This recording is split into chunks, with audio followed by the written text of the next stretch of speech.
Meridian की अगर हम बात करें, क्या कर रहा है भैया से क्या बात कर हम बात करें तो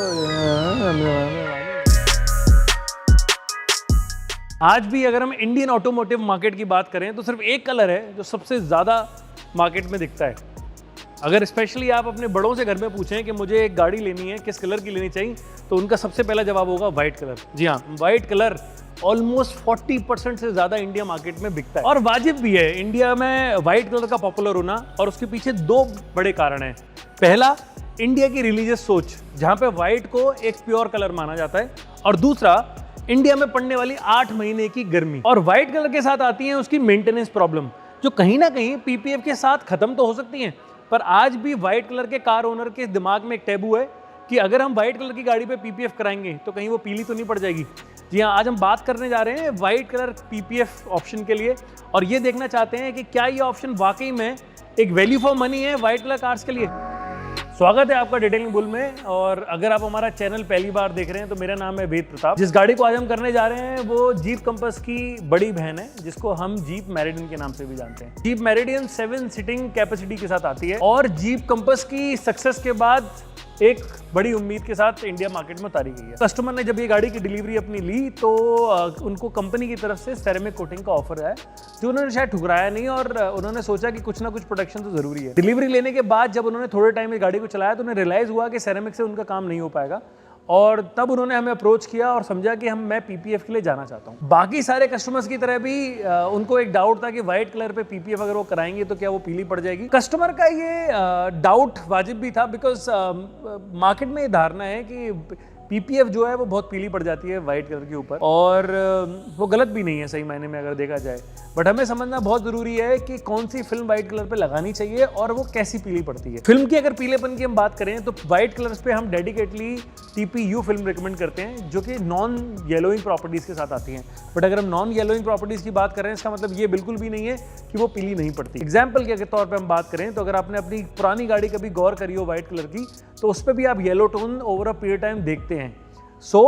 फिल्म एक्चुअली टेक्निकली पीली नहीं पड़ती। जो पीलापन आता है वो वेदर कंडीशंस, डस्ट और इम्प्योरिटीज का आता है। क्योंकि पेंट को हम रब और बफ करा जा सकता है, पर पीपीएफ अपने आप में रबिंग नहीं होती, इसलिए बहुत कम ऑप्शंस बचते हैं पीपीएफ को रिस्टोर करने के लिए। तो कहीं ना कहीं ये कहना कि पीपीएफ पीली पड़ रही है गलत नहीं है, बट हमें समझना जरूरी है कि पीपीएफ पीली नहीं पड़ती, उसके ऊपर की इम्प्योरिटीज होती हैं। जो टॉपिक आज हम कवर करने जा रहे हैं वो ये है, पीपीएफ की आफ्टर केयर कैसे की जाए। क्या हम पीपीएफ के ऊपर जो पीलापन आता है उसे कम किया जा सकता है या नहीं? जिसका जवाब है बिल्कुल किया जा सकता है। तो हमको 4 गुरु मंत्र हैं जो याद रखने हैं, और अगर आप उनको फॉलो कर रहे हैं तो मैं मेक श्योर करता हूं कि आपकी गाड़ी टेक्निकली ऑलमोस्ट ना के बराबर पीली पड़ेगी। जिसमें सबसे पहला है गाड़ी की रेगुलर क्लीनिंग। हमें अंडरस्टैंड करने की जरूरत है कि गाड़ी पीली पड़ती क्यों है। गाड़ी पीली पड़ती है डर्ट से। अब अगर डर्ट को आप रेगुलर क्लीनिंग कर रहे हैं और टाइम से अपनी गाड़ी को वैक्स कर रहे हैं तो गाड़ी पे पीलापन कम आता है। बट अगर एक नेक्स्ट क्वेश्चन ये आता है कि अगर हमने पीपीएफ कराया और उसके बाद भी वैक्स करने की जरूरत पड़ रही है तो फायदा क्या हुआ। हम कभी भी ये क्लेम नहीं करते कि पीपीएफ पे वैक्स करना बहुत जरूरी होता है, बट यस, अगर व्हाइट कलर की कार है और आप उस पर रेगुलर वैक्स या सिरेमिक कोट कर रहे हैं तो वो उसकी टॉप लेयर को स्टिकी होने से रोकता है। जब सिरेमिक एक फिल्म के ऊपर अप्लाई की जाती है तो उसको हाइड्रोफोबिक और वाटर एंड डर्ट रिपेलेंट बनाती है, तो कहीं ना कहीं वो गाड़ी पे डर्ट चिपकने से रोकती है। सबसे इंपॉर्टेंट चीज हमें ध्यान रखनी है वो ये है, जब हम फिल्म लगाते हैं तो फिल्म के ऊपर एक क्लियर कोट की तरह सेल्फ फीलिंग की एक लेयर होती है, जिसको हम टॉप लेयर भी बोलते हैं। वो लेयर आपकी फिल्म को बाहर की इंप्योरिटी से बचा के रखती है। उस लेयर को बचाना बहुत जरूरी है, और उस लेयर में सबसे ज्यादा वियर एंड टेयर आता है आपके सुबह जो लड़का ड्राई डस्टिंग करता है वो। तो आप मेक श्योर करें कि जब भी गाड़ी सुबह क्लीन हो रही हो आप गाड़ी पे ड्राई डस्टिंग ना करें। ड्राई डस्टिंग का मतलब ये होता है कि आप गाड़ी पे कभी भी सूखा कपड़ा ना मारें।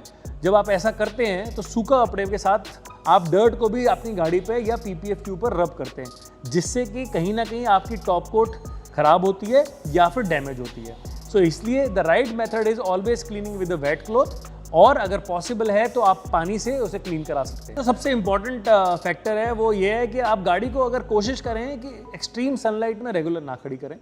अब मुझे मालूम है कि ये बहुत ज़्यादा पॉसिबल नहीं है, बट अगर आप थोड़ा भी ध्यान रखें और अगर मेक श्योर करें कि बहुत ज़्यादा अगर हीट है और सनलाइट है और आप कोशिश की पेड़ के नीचे खड़ी कर सकें या फिर किसी कवर्ड पार्किंग में खड़ी कर सकें, तो वो कहीं ना कहीं पीलेपन को काफ़ी हद तक डिले कर सकती है।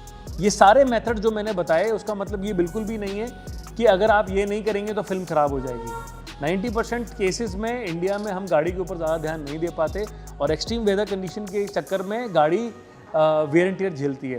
But end of the day हमें ये समझना बहुत ज़रूरी है कि पीपीएफ एक प्रोटेक्टिव लेयर की तरह आपकी गाड़ी पे चढ़ी हुई है।